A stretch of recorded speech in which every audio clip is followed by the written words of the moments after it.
Occasion ఏదైనా location ఎక్కడైనా తెలుగువారి వేడుక అంటే ఆలివ్ మిఠాయి ఉండాల్సిందే. మిఠాయి అంటే ఆలివ్.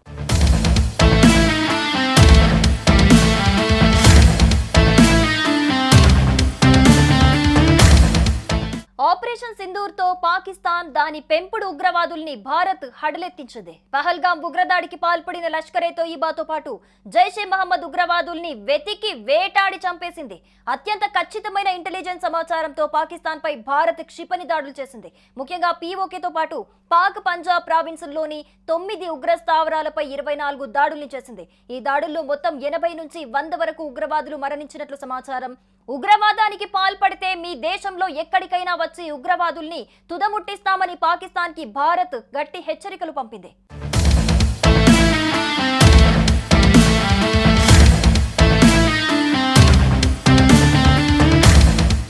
ఆపరేషన్ సింధూర్లో భాగంగా పాకిస్తాన్ ఆక్రమిత కాశ్మీర్లోని 9 ప్రదేశాలలో ఉగ్రవాదులు వారి మౌలిక సదుపాయాలపై కేంద్రీకృత దాడులు జరిగిన తర్వాత India national security adviser Ajit Doval పలు దేశాల ఎన్ఎస్ఏలతో మాట్లాడారు.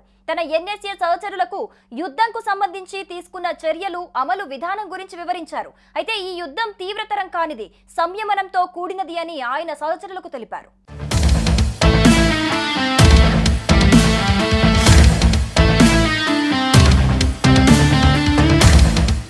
అయితే పాక్ తో యుద్ధాన్ని తీవ్రతరం చేసే ఉద్దేశం భారత్ కు లేదని, కానీ పాకిస్తాన్ తీవ్రతరం చేయాలని నిర్ణయించుకుంటే గట్టిగా ప్రతీకారం తీర్చుకోవటానికి సిద్ధంగా ఉందని దోవల్ గట్టిగా చెప్పారు. రాబోయే రోజుల్లో దీనికి సంబంధించి తన సహచరులతో తాను సంప్రదిస్తానని కూడా ఎన్ఎస్ఏ అజిత్ దోవల్ విదేశీ నేషనల్ సెక్యూరిటీ అడ్వైజర్లకు తెలిపారు.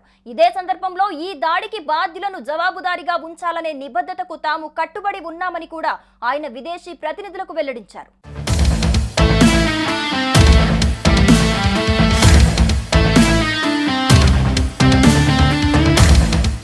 ఇక ఇదిలా ఉంటే పాకిస్తాన్ కి మరోసారి భారత్ గత దాడుల్ని గుర్తు చేసింది. అంతకన్నా తీవ్రమైన దాడులు చేస్తూ దాయాదిని భయపెట్టింది. 2016లో జరిగిన ఉరి ఉగ్రదాడిలో 20 మంది సైనికులు చనిపోగా 21 మంది గాయపడ్డారు. దీని తర్వాత భారత్ తన పారామిలిటరీతో పీఓకేలో సర్జికల్ స్ట్రైక్స్ చేయించింది. టెర్రర్ లాంచ్ ప్యాడ్స్, ట్రైనింగ్ సెంటర్లను నాశనం చేస్తూ ఉగ్రవాదుల్ని హతమార్చింది. ఆ తర్వాత 2019లో పుల్వామా ఘటనలో 40 మంది జవాన్లు చనిపోయారు. దీనికి బదులుగా పాక్ ఖైబర్ పఖ్తూన్ఖాలోని బాలాకోట్ పై ఎయిర్ స్ట్రైక్స్ నిర్వహించింది. పీఓకేలో కాకుండా పాకిస్తాన్ భూభాగంలోకి వెళ్లి పాక్ సార్వభౌమాధికారాన్ని ధిక్కరించి భారత్ దాడులు జరిపింది. ఈ దాడుల్ని భారత వైమానిక దళం నిర్వహించింది. అయితే ఈ 2 దాడులు జరగలేదని పాక్ బుకాయిస్తూ వచ్చింది.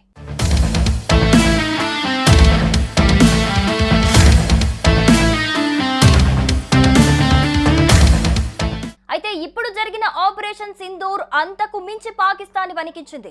భారత ఆర్మీ, నేవీ, ఎయిర్ ఫోర్స్ 3 కలిసి ఈ ఆపరేషన్ ని పూర్తి చేశాయి.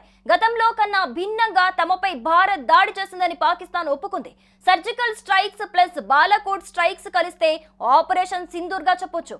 ఈ ఆపరేషన్ లో భారత్ పాక్ ఆక్రమిత కాశ్మీర్ తో పాటు పాకిస్తాన్ పంజాబ్ ప్రావిన్స్ లోని మురిడ్కే, సియాల్కోట్, బహవల్పూర్ ఉగ్ర స్థావరాలపై భీకర దాడులు చేసింది. స్కాల్ప్, హామర్ వంటి అత్యాధునిక క్షిపణుల్ని ఉపయోగించి పాకిస్తాన్ వెన్నులో వణుకు పుట్టించింది. ఇదిలా ఉంటే ఇండియన్ ఆర్మీ మరో కీలక ప్రకటన చేసింది. ఆపరేషన్ సింధూర్ పేరుతో పాకిస్తాన్ పనిపట్టిన భారత్ మరో ఆపరేషన్ కు సిద్ధమైంది. ఆపరేషన్ సింధూర్ 2 కూడా రెడీగా ఉన్నట్లు ఇండియన్ ఆర్మీ ప్రకటించింది.